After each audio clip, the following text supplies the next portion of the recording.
Good morning to all of the students.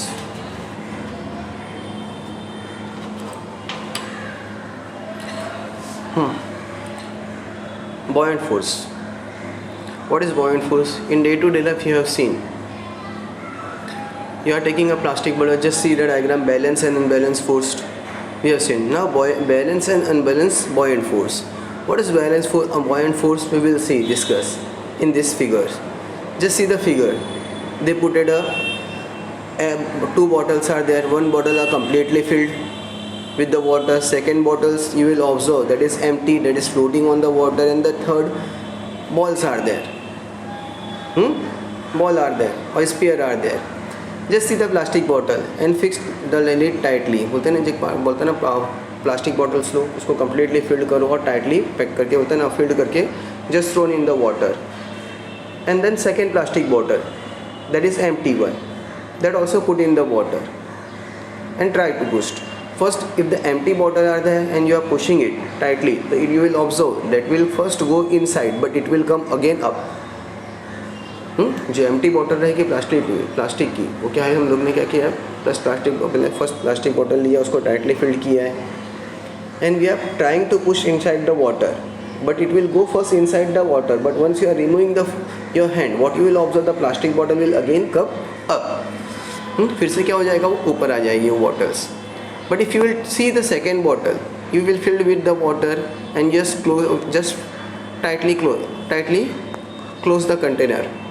Bottle जो बोलते हैं ना, बॉटल्स का जार बोलते हैं ना, टॉप है वो पूरा बंद कर दो and just put inside the water. You will observe that it will go deep inside the water. Then see the third one as a spear one. Once you will deep, you will observe the ball of the little bit part that will go inside, and most of the part it will float above. But the ball will also not go inside the water completely. It is flowing in the positions. तो this tells about the buoyant force. ये अपना buoyant force होता है. ये depend होता है कि water का object किस तरह का है. Depending the liquid object. Depending on the liquid object. So this thing they are telling as a buoyant and unbalanced force. The empty bottle you will observe. First I told you the empty bottle will float on the water. The completely bottle that filled with the water, that will goes inside down to the bottom. बोलते हैं ना, जो पूरा भरी हुई bottle है पूरा inside में चली जाएगी, और जो एम्प्टी बॉटल है वो नेग्लिजिबल है, वेटलेस कंडीशन में है, तो ऊपर बोलते हैं ना that will float inside the upside on the water because of the force gravity. ये फोर्स की ग्रेविटी से होता है ये.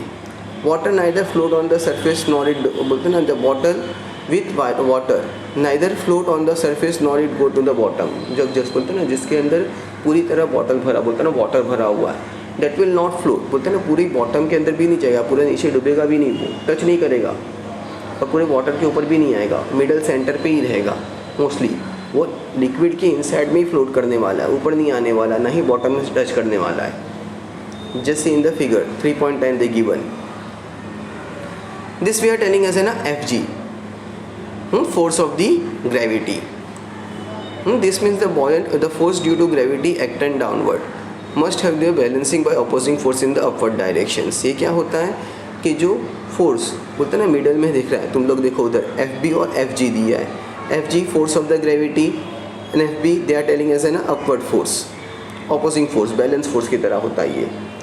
तो ये Fg क्या बता रहा है, ग्रेविटी की वजह से वो फ्लोट हो रहा है, मतलब वो नीचे भी नहीं जा रहा है और ऊपर भी नहीं आ रहा, बट मिडल के वाटर के मिडल में ही क्या हो रहा है, वो फ्लोट हो रहा है वो on the fluid. The force में बोलते हैं ना, the force have originated from the surface water surrounding on the bottle. जो फोर्स है ना वो वाटर सराउंडिंग के अंदर ही है, and because of that we can say this kind of the force we are telling as ना buoyant force, इसलिए इसको Fb नाम दिया है उसने. Just see Fg they given and the Fb they given. Upward direction of the force we are telling as an Fb.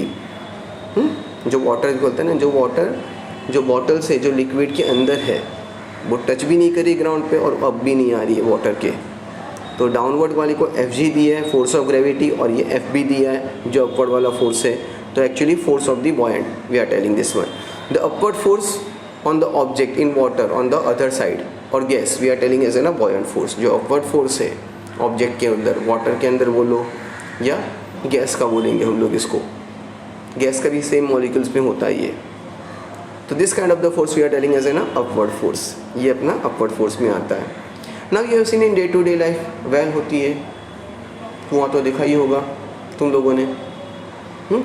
First बोलते हैं ना वेल्स जो देता है ना, बकेट रहता है वो एम्प्टी रहता है, तो it is going inside easily, वो इनसाइड जाता है easily. But once it is entering in the float, बोलते हैं जैसे वाटर को टच लगता है तो क्या लगता है, वो वेल जो बकेट रहता है वो ईजिली पहले फ्लोट करता है, but once it is entering in the water the bucket are little bit slowly it goes down to the water, and once you are taking upward, तो what you will observe that you have required more force to pull it up. ये क्यों होता है, ये buoyant force की वजह से होता है। अब एल्यूमिनियम शीट की बात कर लो, एल्यूमिनियम शीट वाटर के ऊपर इजीली फ्लोट होती रहती है। Aluminium sheet is that is easily floating on the water on the surface because of the buoyant force. Now second thing या टेलिंग, आयरन नेल की बात करते हैं हम लोग वाटर में, and iron nail sinks in water. हाँ, एक आयरन नेल लेते हैं हम लोग, वो इजीली वाटर के अंदर डिप हो जाती है, बट जो बड़ी सिप होती है वो भी बोलते हैं ना आयरन्स की रहती है, वो क्यों नहीं डिप होती है। हाँ, why it is not dipping? So that when object is deep in liquid, they are telling whatever the object that is dipping in liquid, a buoyant force is hence. बोलते हैं ये जो buoyant force होता है इसके ऊपर depend करता है। Hence it appears that the weight of the object is reduced. जो buoyant force होता है ना, तो जो weight of the object को क्या करता है, reduce कर देता है। तो इसके लिए जो मैसिव शिप रहती है ना, जो बड़ी बड़ी शिप रहती है, वो पानी के अंदर डूबती नहीं, वो फ्लोट होते रहती है, वो तैरती रहती है। It become easier to swim sea water than in fresh water. अब सी वाटर में स्विम करके देखो और फ्रेश वाटर में स्विम करके देखो, तो सी वाटर में तुम लोग ईजिली स्विम कर पाओगे, बट फ्रेश वाटर में इजी पॉसिबल नहीं होता है, क्योंकि ये डिपेंड करता है डेंसिटी ऑफ वाटर के ऊपर।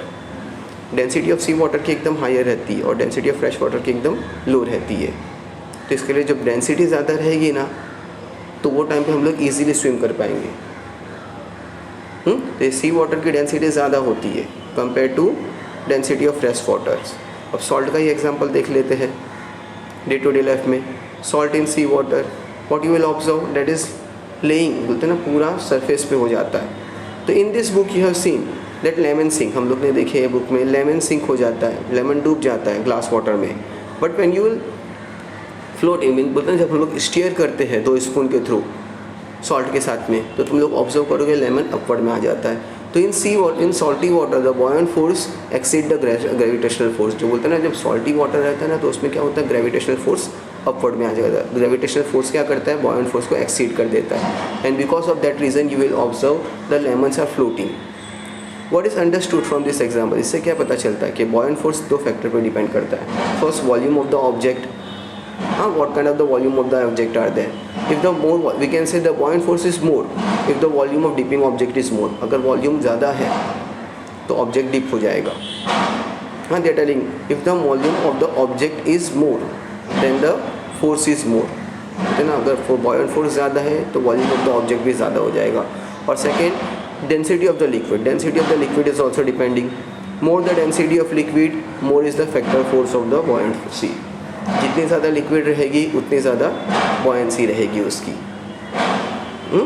डिपेंड करता है कि जितनी ज़्यादा डेंसिटी है लिक्विड की, उतनी ज़्यादा बॉयंट फोर्स भी रहेगा, उतना ज़्यादा बॉयंट फोर्स भी रहेगा। Now do you know they are telling how is it decided that the object left in liquid will get sink in the liquid. किस तरह से हम लोग डिसाइड कर सकते हैं कि जो ऑब्जेक्ट है लिक्विड के अंदर सिंक, बोलते हैं ना, डूब जाता है। Will float on the surface, वो फ्लो करेगा, सरफेस के पे फ्लो करने वाला है, या तो सरफेस के इनसाइड में चले जाएगा। How it depend. कभी हम लोग देखते हैं कुछ ऑब्जेक्ट रहते हैं कि इजीली बोलते हैं लिक्विड के अंदर डूब जाने वाला है, but some of that time that object are floating in it. हाँ, some of the time that object will float in it. क्या होगा, वो सरफेस से it depend on the surface only.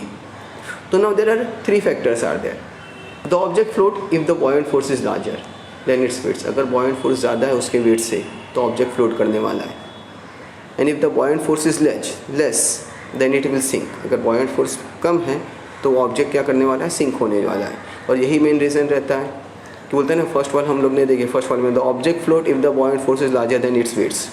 अगर बॉयंट फोर्स ज़्यादा है तो ये बॉयंट फोर्स, शिप का मेन एग्जाम्पल देखते हैं, शिप्स क्यों फ्लोट करती रहती है, क्योंकि उसका बॉयंट फोर्स ज़्यादा होता है।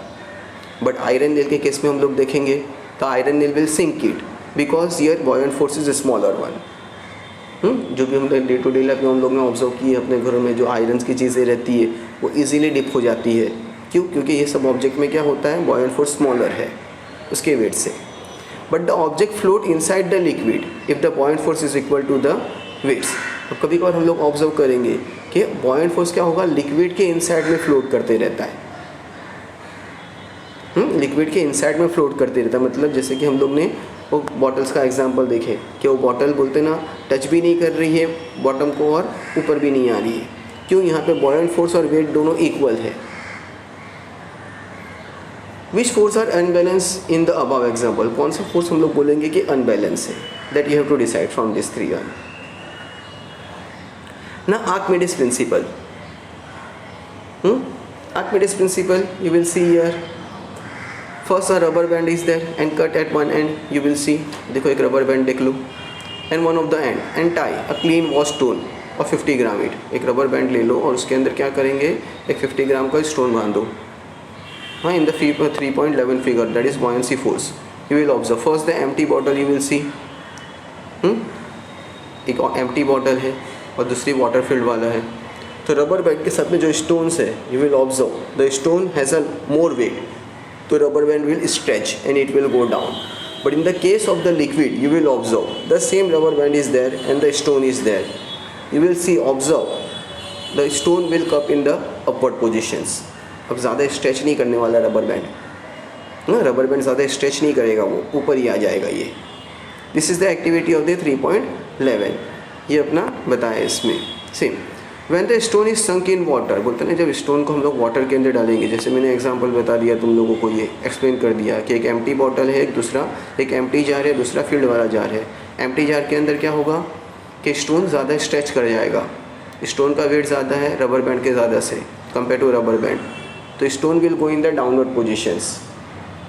हाँ, stone will go in the downward positions, they are telling. और in the second case you will observe the stone will come in the upward position, it will not touch. ये अपना कौन सा है, थर्ड वाला आप लोग ने देखे, the object float inside the liquid if the buoyant force is equal to the weight. जो ऑब्जेक्ट मेरा बोलते हैं ना वो डाउनवर्ड बोलते हैं ना लिक्विड में फ्लोट करने वाला है। ये क्यों? क्योंकि थर्ड पोजीशन अपना बताया, थर्ड केस बता रहा, जो object float inside the liquid, जो ऑब्जेक्ट है मेरा लिक्विड में फ्लोट करने वाला है ये। तो वन द स्टोन इज संक, बोलते हैं जब स्टोन को संक करेंगे तो बॉयंट फोर्स मेरा अपवर्ड डायरेक्शन में आने वाला है, और जो वेट ऑफ द स्टोन है ना मेरा अपवर्ड एक्ट बोलते हैं ना एक्ट करेगा। तो this kind of the force we are telling is ना downward direction, whatever this force are effectively, बोलते हैं ना ये फोर्स मेरा डाउनवर्ड डायरेक्शन में आने वाला है। इसमें how much is the magnitude of the force, ये magnitude of the buoyant force कितना रहने वाला है, इज द सेम रहेगा लिक्विड में, और बॉयंट फोर्स मेरा मैग्नीट्यूड ऑफ द फोर्स बोलते हैं ना मैग्नीट्यूड के ऑब्जेक्ट के इक्वल में रहेगा। This all the answer we are telling as है ना इन द आर्किमिडीज प्रिंसिपल, ये सारा अपना आर्किमिडीज प्रिंसिपल में आता है। What is Archimedes principle? They are telling whatever the Archimedes was the scientist they are telling here, whenever the object you are dipping inside the liquid और inside the fluid, the buoyancy force act in the upward direction, जो buoyancy force रहता है ना मेरा upward direction में होता है। This force is equal to the weight of the fluid, ये जो फोर्स रहता है ना मेरा वेट ऑफ द फ्लूइड के इक्वल में रहता है ऑब्जेक्ट के। ये आर्किमिडीज प्रिंसिपल था, उसने बताया था। ये simple an example, when he goes in the first is was the Greek scientist mathematician with sharp intelligence, जो ग्रीक साइंटिस्ट था उसने पाई की वैल्यू बताया था। Pi you will learn in the 8th standard this year, that is pi equal to 3.17 और 22/7। His knowledge of the lever pulley, all this was the lever pulley have read in the 7th standard, that is in the physics. Last year also this topic was there, and in the was used to Greek army in fighting against the Roman army। जो liver था pulley था ये Greek army ने लोग ने use किया था, Roman army वालों ने यूज़ किया था अगेन, बोलते हैं ना ग्रीक आर्मी के फाइट के अगेंस्ट पे, सॉरी ग्रीक आर्मी ने यूज़ किया था रोमन आर्मी के फाइट के अगेंस्ट पे। He become the most famous again the geometry and mechanisms, geometry that you will learn in the 9th standard और you are in day to day life you are learning. हम लोग देखते हैं 7th में भी देखे थे, 8th में भी देखे थे, ट्राइंगल्स का ये सब ज्योमेट्री में ही आता है। When he और ट्राइंगल्स बोलते हैं ना ड्राइंग ट्राइंगल्स देखे थे हम लोग ने। तो how he find this Archimedes principle on the bathtub he entering, जब वो बाथटब में एंटर किया था ना तो what he observe once he put it, बोलते हैं जब उसने एंटर किया तो उसने क्या ऑब्जर्व किया कि वाटर ओवरफ्लो हो गया। Once the water will overflow तो he discovered and shouted I found it, that is eureka eureka I found it. तो like this way he found the Archimedes principle. हाँ, eureka meaning I found it. तो use of the Archimedes principle is very wide. जो बोलते हैं ना Archimedes principle का day to day life में बहुत ज़्यादा दूर तक है, हाँ, फैला हुआ है, इतना है। मतलब principle has been use in the construction of the ships and submarines. ये जो आर्किमिडीज प्रिंसिपल है ना, शिप बनाने के टाइम पे, सबमरीन्स के टाइम पे यूज़ करते हैं। We are using in the lactometer, hygrometer are base on this principle. Lactometer है, हाइग्रोमीटर है, ये डे टू डे लाइफ पे यूज़ करते हैं हम लोग। याद रखना, ये आर्किमिडीज प्रिंसिपल में। अब डे टू डे लाइफ में ऑब्जर्व करे होंगे कि जो बड़े बड़े कंटेनर्स रहते हैं, शिप्स के आते रहते हैं, या तुम लोग ऑब्जर्व करोगे कि डे टू डे लाइफ में जब बड़े बड़े कंटेनर्स रहते हैं शिप्स के, तो उसके अंदर लिक्विड चेक करने का रहता है, पेट्रोल, वो सब चीज़ें चेक करने की रहती है। तो वो टाइम पे ये सब प्रिंसिपल्स यूज़ करते हैं उन लोग आर्किमिडीज के। They are using this kind of the lactometer, hygrometer. What is density? Density they are telling as an mass upon volume, and the unit of density is what, kg per metre cube. The property of density we are using in day to day life, purity of the substance. Purity of substance के लिए हम लोग density use करते हैं। और relative density with respect to what? Relative density is what, density of substance upon density of water. We are telling this one, relative density of a substance is also called as a specific gravity. Relative density को हम लोग specific gravity भी बोलते हैं। And I will send the notes on the today, as in Monday I will send. Okay? Last time I mistakenly told as in I will send the notes in Tuesday, but actually I will send today notes on the Monday. I will send it today itself. So just complete all these 3 lessons.